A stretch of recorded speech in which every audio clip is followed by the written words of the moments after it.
Hey, welcome back. Hope you're doing well. Andy here from Drive Steady, and in this video I'm reviewing a Ford Mustang Mach-E with the extended battery and all-wheel drive.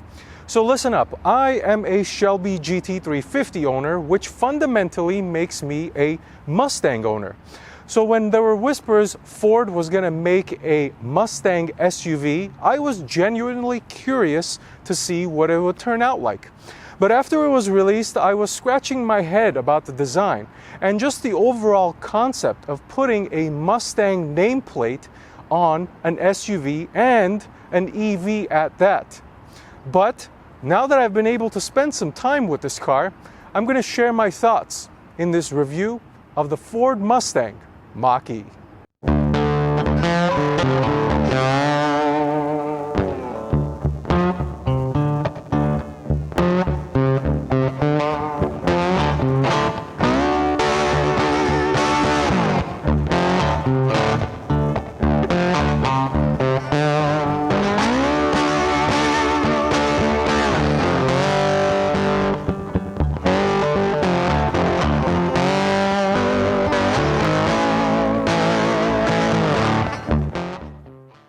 Alright, so let's start the review off by talking about the exterior design of the Mustang Mach-E.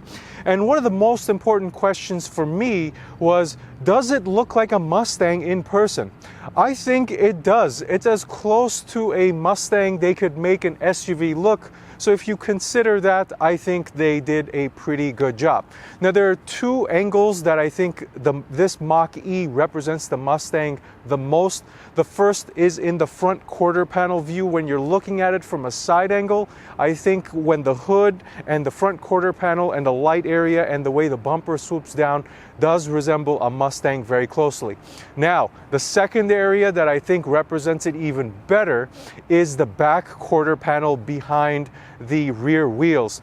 You can see here that this whole area looks very, very close to the rear quarter panel of a regular Mustang. And of course, as you swoop around to the side, you see the sequential tri-bar Mustang headlights or taillights. And I think that given these certain angles and dynamics of the Mustang's design or the Mach-E's design, I think they did a pretty good job of making it look like a Mustang. One surprising thing about the Mustang Mach-E's design is dimensionally, it's actually smaller in certain areas than the regular Mustang.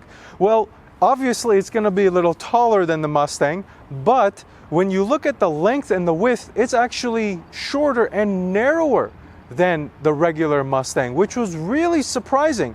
But then when I saw it in person, I was like, oh wow, that kind of makes a lot of sense because it doesn't look that big in person. When you think SUV, you think, oh, it's such a big, monstrous, so much bigger than a regular sedan or a coupe, but no. This Mustang Mach-E is actually not that big when you see it in person. So let me jump into a little bit more of the design here. Coming down, let me talk about the highlight of this front end, these headlights. They're actually really cool looking. I like them a lot. The sequential turn lights are very Audi-esque and they look very cool. Then you come down to the LED headlights and also the LED running lamps with this three-stripe design. Very, very nice looking. Then of course you've got the Mustang badge up front and then the grille, quote unquote grille, even though there isn't any air going through it.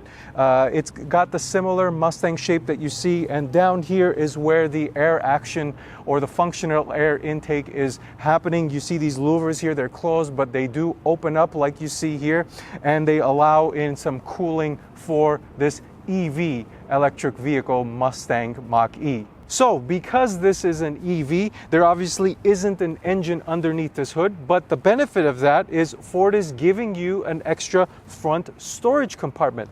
And there's some interesting stuff about this thing, so let me give you some details. First things first, it's using Ford's new E-Latch system. So it's an electronic locking mechanism. The hood, the doors, and the back trunk use this mechanism. Keep it in mind, I'm going to talk about it here in a second. But as far as opening this hood, there's a disadvantage here that most Mustang owners are complaining about, and that is you cannot open it from outside the car. There is no button on the key. There is no comfort access button that allows you to leave the key in your pocket and use a button to open the trunk. You have to be inside the car, and it operates just like a traditional hood. There's a latch, you pull on it twice and opens this hood. But from what it looks like, Ford is working on something to resolve this issue.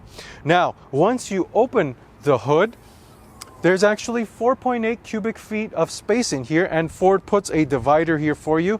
So there's actually a decent amount of space for a front trunk.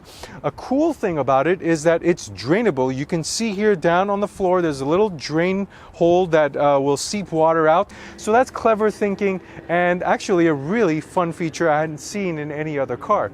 Now remember that E-Latch system? Let's go around to the side and I'll explain how that works with the doors. And now let's talk about the doors and how they operate using the E-Latch system. So first things first, how do I get in? Well, this is a traditional keyless entry car, so you just leave the key in your pocket and then you jump right in. Now, if you wanted to use an alternate approach, Ford allows you to use your phone, your smartphone, as a key. So you just download the Ford app on your phone, you walk up, you take your phone out, and then you hop right in as if it was your key without actually having your car key with you at all. So if you're a minimalist or you want to carry around one less thing with you, or if you're constantly losing your keys, you don't have to worry about it. Just use your smartphone and you're done with it. So how do I get inside? How do I operate the door? You'll notice the Mach-E has no door handles. So how do I open this door? Well, there's a button here. You push this button and you've got more issues here. The door just opens up like this, and what am I supposed to do now? Well, before I get to that, one thing I noticed is once it's in this position, you do not have the ability to close the door again. No matter how much force you use, the door will not close. But anyway, so it's in this position. What am I supposed to do? I have no door handle to grab. What am I going to do? So underneath this button, there's this little piece. So this is your door handle. You use this, you pull it open, and your door will open. And once you have it out of that initial position and you try and close the door, it will close. So it's only in that initial state. Once you push the button, the door will come to this position. Once you open it fully, it will allow you to close it again. And as far as this mechanism of opening and closing the door, the initial first or second try feel a little unnatural, only because you don't know what to do. There's no door handle. But subsequent uses start feeling natural and normal, just like any other keyless entry car. So I personally don't have any issues with it, even though this is somewhat of an unconventional approach that you don't see in any other car. So a couple things I've heard about the Mustang Mach-E is that it's not really a performance-oriented car. Now, to a certain degree, those comments are true, but it still has the Mustang nameplate on it. So let's talk about the wheels, tires, and the brakes very quickly. So starting off with the wheels, these are 19 inches on all four corners. As far as the width, I don't know what the number is. It wasn't available, but know that they're very narrow, almost bicycle looking, which is common amongst EV cars. This is for efficiency and aerodynamics. As far as the tires go, these are Michelin 225s on all four corners. Inside the wheelbarrow, I couldn't find any data about the rotor size, but they look about, I don't know, somewhere in the 14-inch range in the front and a little smaller in the rear. As far as the caliper goes, this is a 4-piston caliper up front, which is actually quite impressive. In the rear, it's a single floating piston. The thing I would change about this whole wheel tire package is the caliper. It's just raw metal. It's not painted. I would offer some type of red or black or any type of color, maybe color matching to the body paint, to give it a little bit of flair, because I feel it looks a little dull. All right, so now the rear end, and one design piece that I'm going to talk about quickly before moving to the trunk are these tail lamps. These are very Mustang-esque. They're tri-bar, they're clear, they have the traditional Mustang lighting pattern. So this is a callback that gives those Mustang owners or those people that are used to Mustangs that Mustang feel. And I keep saying Mustang and Mustang, but anyway, they look really cool. I like them a lot during the day and also at night. I think it flows very nicely with the rear end of the Mach-E. Anyways, now let's move to the trunk. So there's a couple ways of opening the trunk. There's a button on the key, there's a comfort access button here on top of the license plate, and then there's also a kick motion that you can use to open it. So once you open it, there is actually a pretty good amount of space here. I would say 2 or 3 larger pieces of luggage can fit back here. If you need additional space, this thing is somewhat modular or expandable, for the lack of a better term. So the seats do fold down, both seats fold down. You have the access to do it from back here and also from the passenger seats. So once those seats are folded down, you can fit so much more stuff back here. And if you wanted even more amount of space, this is something I hadn't seen in any other car. So the trunk liner has 2 levels, the first level and then somewhat of a basement level. So the way you access that, you pull on the trunk liner here and it drops down to that basement level, which gives you maybe an additional 1 or 2 inches of height space. But overall, there's plenty of storage space in the back of the Mach-E, so not really much concern for that. Now, as far as how you close the trunk, there are 2 methods. One is using the buttons right here. There's 2 of them. This is the same one that we use to open the trunk, and there's an additional one right here. Or you can use the grab handle and pull it down and close it manually. So that's pretty much the rear end and the trunk of the Mustang Mach-E. All right, so now the charging port, and let me give you some of the battery characteristics. So this is where the charging port is. It's on the driver's side, and the plug outlet looks like so. So this is the long range battery. It's 88 kilowatts and it has 346 horsepower and 428 pounds-feet of torque. And in this configuration with the extended battery and the all-wheel drive, this specific model I'm driving is good for 270 miles of range. And as far as that battery goes, it's actually right in between the 2 axles underneath in the middle of the car. It's liquid cooled. The charging capacity is 120 or 240 volt. Ford does give you this connector in order for you to charge it in your standard outlet at home. It does have a fast charging capability up to 150 kilowatts on a DC fast charger. Now, one cool thing about this charger lid, inside of it, it does have the Mustang logo and it says horsepower, which is cliche, but nonetheless, it is pretty cool. So let me close it up here and let me give you what that horsepower translates to. 0 to 60 in 4.8 seconds. If you want the highest horsepower trim, which is the GT level, that one drops you down to about 3.5 seconds. As far as the weight goes, this is a 4,700 pound car, so it's actually quite heavy, but unsurprising because this is an EV, which is traditionally heavier than a gas-powered car, and on top of that, it's an SUV with all-wheel drive. So those are pretty much the general stats of the battery.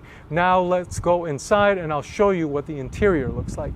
All right, so now let's jump into the interior of the Mach-E and let me tell you what it's like in here and some of the details. So first things first, there are a lot less similarities in here to prior generations of Mustang than there are on the outside. As a matter of fact, the only thing I see in here is the double cowl dashboard, which obviously is a callback to all Mustangs from previous generations. Otherwise, it's all new, and that's expected. EV cars are so advanced, and this is no different. And what I mean by advanced as far as technology and design goes. So some of the details, this seat is a immensely comfortable seat. The leather is very soft. The cushioning is very supportive and cushiony. The adjustability is good. You do have lumbar and all the other normal adjustments you get. There is no bolstering support. As far as aggressiveness, I would give this seat like a 1.5 out of 5. This is not an aggressive seat. It's actually more geared towards comfort, at least the way it feels to me. As far as comfort goes, I would give it a 4.5 out of 5. So it's a very comfortable seat. Now moving to the steering wheel, it's just a regular steering wheel. It does have the Mustang logo on there. It is a heated steering wheel, much like, and I forgot to mention this, the seat is heated and the steering wheel is heated. So if you're driving this in colder climates, that heated steering wheel is something that you don't appreciate until you use. That's how I felt about heated steering wheels, at least. Otherwise, now let's move to the gauge cluster. This is different than what you see in the competitor of this car, the Tesla Model Y, which does not have any other screens other than what you get in the center. but the Mustang Mach-E does have an instrument cluster. It's obviously all digital, and the gauge cluster is actually on the simple side. There isn't really much information there other than your speed, and it gives you the tracking as far as your lane keep assist and all of that stuff, and engaging the hands-free driving and your battery charge. Otherwise, like I said, it's very simple. Now, the thing that I have to complain about the gauge cluster, the steering wheel, and the seat is that when I'm sitting in my comfortable driving position with the steering wheel in its position and the seat in its position, I have trouble seeing the entire gauge cluster. And this is very similar to what I saw in the Porsche 911, the 992, where the outer gauges are missing. It's not as bad as that, but the steering wheel does impede in my vision of the gauge cluster in front of me, and no matter how I adjusted the seat, I put it in its lowest setting, I put the steering wheel up, and I just didn't feel comfortable. There is a position where I can see it, but it's just not comfortable for me to drive in. So now let me move over to the other highlights of this interior, and that is this panoramic glass roof. So the entirety of the roof is almost this glass piece. To be clear, this thing does not open or close. It's not a moonroof or a sunroof. It's just a glass piece, and it's coated in a special material that keeps you cool in the summer and warm in the winter, so it doesn't allow that UV. It does have that level of protection, and it definitely looks cool for the driver and especially the passengers in the back seat. And now the main attraction of this interior is this humongous 15-inch infotainment display. I'll talk about the ergonomics of it and then I'll get into the software, but it is horizontally mounted like a tablet, not a widescreen like you see in other cars. Like I said, it's a 15-inch screen, and it is very impressive in person. It is a touchscreen. The colors and the graphics and the responsiveness of the touchscreen is actually very, very good. Now, as far as the infotainment system itself goes, I found it to be very easy to get used to. The layout is very good. You've got like these widget style scrolling area here that allows you to work with your audio, your navigation, and certain settings like your Bluetooth and your phone. And down here there are the climate control settings like your heated seats, your actual climate AC controls, your heated steering wheel, your fan speed. All of that stuff is integrated in, I would say, the bottom 20% of the screen, and that is static. It's always there, so you don't have to go fiddling around for it.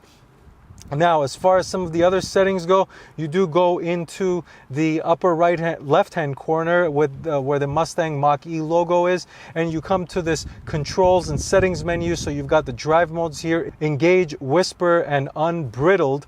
So engage is somewhat the sport mode, whisper is the quiet day-to-day driving mode, and unbridled is maybe your sport or sport plus mode, let's call it that. And then you have the one pedal drive, which I'll give you my opinion during the driving portion of the review, and then the auto ambient light section, and then the propulsion sound, which I personally didn't find the difference between this setting on and off. Apparently it pumps in some propulsion sound into the car, but I really didn't notice a difference.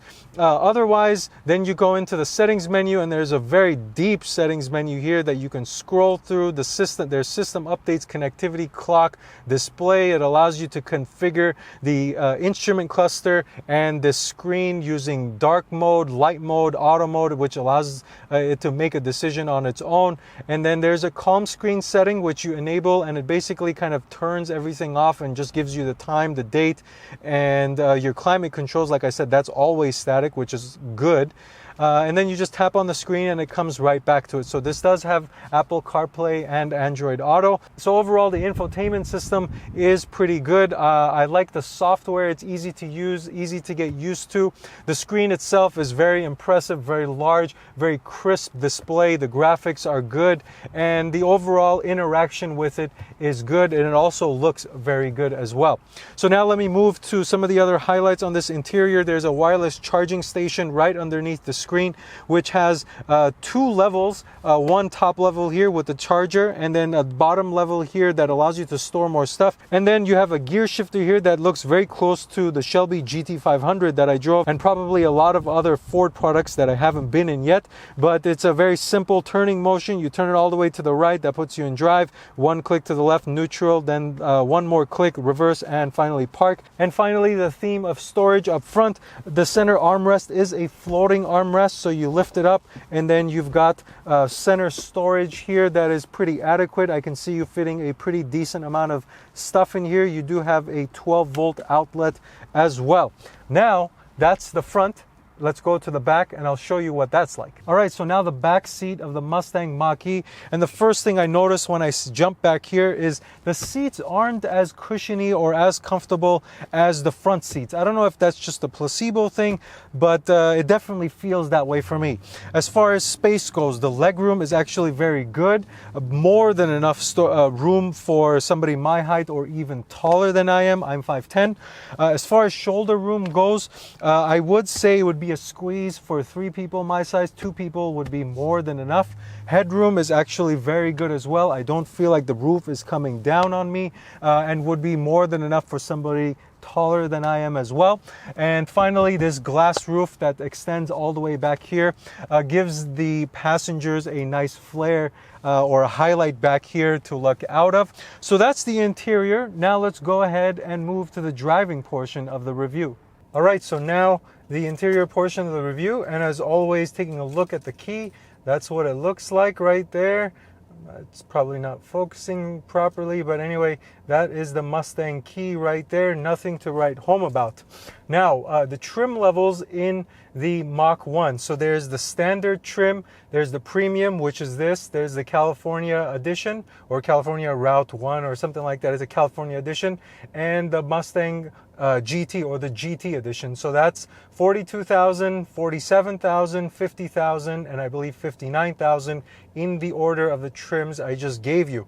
Now, all of them you can get in all-wheel drive. Some of them only come in rear-wheel drive. Some of them you can't get the extended battery. This premium trim is actually the only trim where you can get all-wheel drive, rear-wheel drive, extended battery, or a short-range battery. So you can mix and match in the premium trim, while others you're kind of limited. Like the most powerful trim has only all-wheel drive and only extended battery. So like I said, you just have to pick and choose what's most important to you. Maybe range, maybe speed. So you just decide maybe price. So keep that in mind when you're deciding between the trim levels. But as far as visibility goes in this car, when I look out the front, I feel like I am driving a Mustang. It reminds me of my Shelby GT350 hood lines. But as far as all around goes, I have blind spot monitoring. I have no issues as far as visibility, even out the back. The safety systems in this car are top notch. You've got 360 cameras, front camera independently, rear camera, and then you've got the blind spot monitoring. You have the Ford Co-Pilot Assist, the rear cross traffic alert. There's a whole bunch of stuff that Ford is giving you, as a part of the safety features in this car. So you would never know, but the car has been on this whole time. So I'm not gonna say let's start it up and let's go for a drive. But let me put my seatbelt on, and now let's go for a drive. So let's put it in D, and I'm going to, let's release the parking brake. I'm going to put it in unbridled mode, and I can feel the steering change a little bit, and I'll talk about the differences in the driving mode here in a second. But I'm also going to put on the propulsion sound. There's a little bit of difference, but it's not enough to make you feel that, oh wow, I'm driving something other than an electric car, and there's basically like no sound. But as always, in this area where I'm recording, I come out to a straight stretch of road in front of me here, and further straight stretches of road later on here. So I don't believe this car has launch control, so I'm just gonna take my foot off the brake and the brake boost a little bit and then just go. So here we go.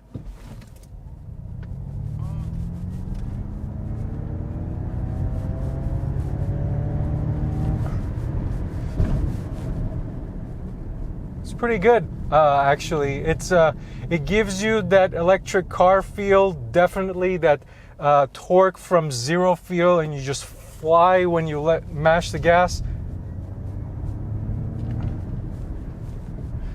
Yeah, it's such a surreal thing when you're so used to driving combustion engine, and you get all the sound and the mechanical feel. Sometimes even in good cars, the mechanical feel comes through in the driving experience. But with these EV cars, it's just flat out acceleration and very little mechanical noise. It's just the batteries you hear woo, kind of making their noises as they propel the car forward. But the acceleration is actually unmatched. It's not the fastest accelerating car, but because it's an EV car, you get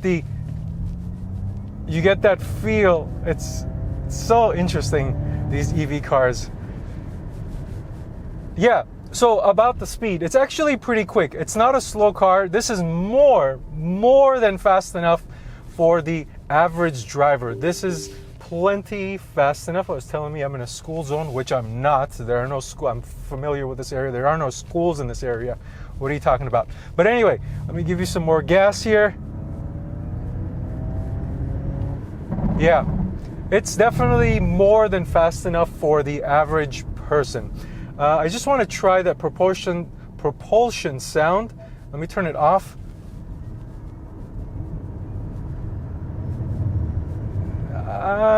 Yeah, there's a little bit of a difference. There's a difference, but it's not to a point where it's a very big deal. So the speed is good. It's adequate for the price. This car, the way it's spec'd out with the long-range battery and the rear-wheel and the all-wheel drive, is about $55,000, I believe it is. Yeah. So as far as the driving goes mode, this unbridled mode is the throttle pedal becomes very, very touchy, and you get more throttle response. The whisper mode is actually the calm mode. So I'm going to go into whisper mode. Engage, I didn't really feel. It's like, oh, is it a halfway mode, halfway in between whisper and unbridled? But I didn't find myself going into engaged much if I wanted to drive spiritedly. But the difference between the modes, the whisper mode really, really calms down the nature of the car. The steering lightens up, but not to a point where it's jello. Actually, I'm very impressed with the way the Mach-E steering feels. I was expecting something, I don't know, kind of jello-y, like I said, but it's definitely not jello-y. It does feel mostly direct. There is some body roll. Obviously, this is a heavy car, and it's not really a performance car. Maybe the GT level trim will be different. But overall, it's pretty buttoned down for a average consumer. Let me get this straight. The expectation should be that this is not a sports car. This does not feel like a sports car as far as the suspension and the way it feels. It's definitely a tweener. It's a good daily driver type of car, and something that'll give you good fun along the way. But as far as the suspension goes, the suspension is kind of confusing because the seats are very, very comfortable, but the suspension, when you're driving over like big bumps or dips, you definitely feel it. It's not like a magic carpet type of ride here. So have an expectation of I think what they did here is, because it has a Mustang nameplate on it, they decided, oh, we got to tune it a little stiffer than a regular luxury car because of that. And I feel like that's what I'm feeling. When I drive over bumps, there's definitely some feel coming through the suspension. But overall, just driving over a smooth road or even some cracked pavement, it's okay. It's okay. So now I'm merging onto a highway, and I'm kind of going to go into the daily category mode here. For a daily car, this is seriously, really, really good. The interior is quiet. The range is good. The price point is also good. This infotainment screen is easy to get used to. Like I said, the screen is very big, crisp, clear, easy to read. And you've got really cool features in this car. It's got a lot of tech, and on top of that, the thing I like, or one of the things I like a lot about it, is it has the adaptive cruise control. This I saw for the first time in the Volvo Polestar S60, and this is the second time I'm going to use it here. Let me demonstrate.